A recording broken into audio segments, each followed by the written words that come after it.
Kamusta mga palangga? Papakita ko po ngayon sa inyo kung paano po ako magluto ng masarap na cannelloni. Niready ko na po lahat ng mga sangkap. Meron po ako dito mga hiniwang kamatis, bawang at sibuyas. Isang pirasong chicken breast, in-slice ko na po ito.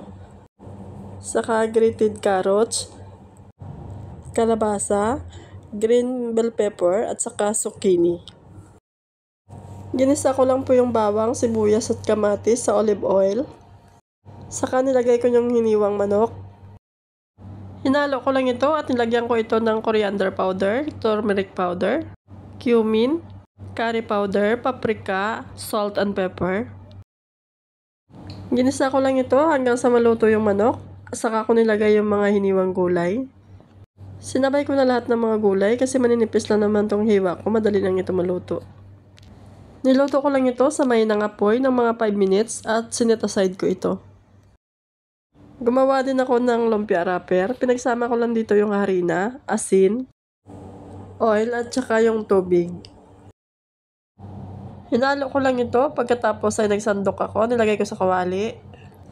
Dapat mainit na yung kawali bago ilagay yung harina para hindi dumikit yung wrapper.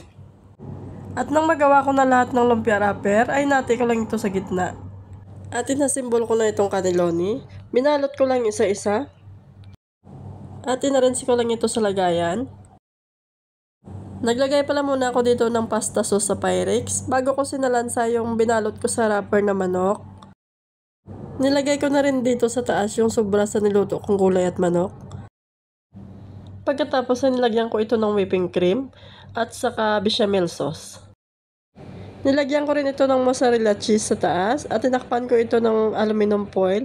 Saka binek ko ito sa oven ng 1 oras. After 1 hour, ready to serve ng aking masarap na cannelloni. Maraming salamat sa panonood mga palangga.